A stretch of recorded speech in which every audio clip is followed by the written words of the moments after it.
路不会好走。 Hello, xin chào các bạn đã quay trở lại với review 5 phút. Ở cuối tập 129, sau khi La Phong lấy mạng người của hoàng tộc Càn Vu vũ trụ, anh ấy đã liền bị ma chùy đuổi theo và truy sát. Lúc này, nhìn La Phong, ma chùy thanh âm vang lên quát: "Đáng tiếc, cậu chỉ ngông được đến đây thôi." Dứt lời, cây thiết chùy liền chỉ thẳng về phía La Phong. Sau đó, chân phải ma chùy đạp mạnh trên mặt đất, là mặt đường nhất thời nứt rạn, cả người hắn chợt lóe lên rồi xuất hiện trước mặt La Phong. Cứ thế, cây chùy lớn cùng với binh khí niệm lực của La Phong liên tục va chạm, từng tiếng len keng mãnh liệt vang lên. Ma chùy không hổ là thiên tài, cầm cây chùy lớn trong tay, hắn ta không ngừng lao về phía La Phong và công kích, buộc anh ấy phải liên tục chống đỡ. Có thể nói, cuộc chiến lúc này đã trở nên hết sức căng thẳng, La Phong bị tên kia dồn ép đến nghẹt thở, cuộc chiến này quả thực vô cùng khó khăn. Sau một hồi, cuối cùng La Phong đã bị trúng chiêu, thân thể bị tên kia bóp lấy rồi cứ thế rơi xuống dưới không gian vô tận. Tuy nhiên, La Phong vẫn chưa thua cuộc. Rất nhanh, anh ấy bằng một cách nào đó đã có thể quay lại và cùng với ma chùy giao chiến tiếp. Nhìn La Phong vẫn có thể chiến tiếp với mình, nhìn đối thủ, ma chùy thanh âm rất nhanh đã vang lên nói: "Chiến đấu kiệt sức mà vẫn không tỏ vẻ rụt rè, người đáng để ta chiến đấu nghiêm túc." Nghe vậy, La Phong liền đáp: "Ta cũng rất vui vì gặp được đối thủ có thể khiến ta phải sử dụng đến diễn thần binh. La Phong, nấm mồ này là nơi mà ta dày công lựa chọn cho ngươi đấy, ngươi có thích không?" Dứt lời, ma chùy lại một lần nữa lao tới. Thấy thế, diễn thần binh trong tay La Phong xuất ra. Ngay sau đó, anh ấy cùng với đối thủ đã lại một lần nữa lao vào nhau và giao chiến vô cùng kịch liệt. Cuối cùng, một đòn mạnh mẽ tung ra, hai người gầm lên thét lớn, cuộc chiến nổ ra khiến xung quanh nơi đây như muốn sụp đổ. Cũng trong lúc đó, Hồng và Lôi Thần cũng đang trải qua những trận chiến hết sức quyết liệt, không giống như lúc trước nữa, hai người phải trải qua trận chiến vô cùng khó khăn.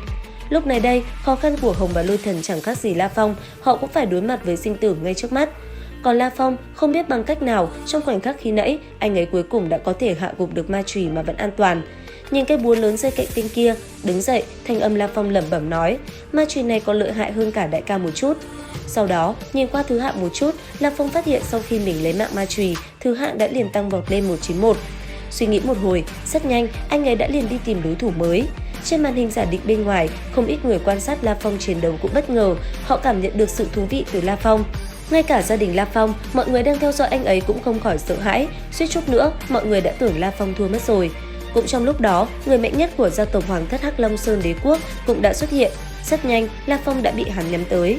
Thấy thế, ở bên ngoài, lão gia hỏa ông ngoại của bố Lạc Lâm chứng kiến người của mình xuất hiện thì vui sướng. Lão ta nhìn bố Lạc Lâm nói: "Cậu ta trúng kế rồi, Nạp Bỉ Nita là người chuyên lấy mạng những người ở top 1001 người đứng đầu, La Phong lần này khó mà thoát được."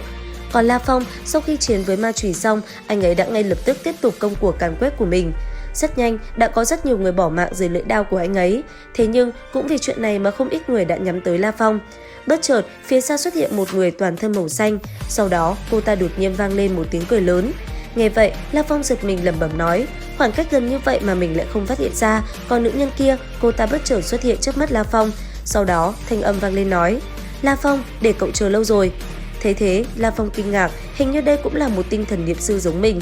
Rốt cuộc sau một hồi võ mồm, cuộc chiến mới lại diễn ra. Và vẫn như cũ, tiếp theo đây, La Phong sẽ tiếp tục bước vào một trận đấu vô cùng quyết liệt. Liệu rằng anh ấy sẽ đánh bại đối thủ như thế nào? Theo dõi kênh để biết thêm chi tiết nhé! Đến đây thì hết tập 130 Thôn Vệ Tinh Không. Xin chào và hẹn gặp lại các bạn ở những video tiếp theo.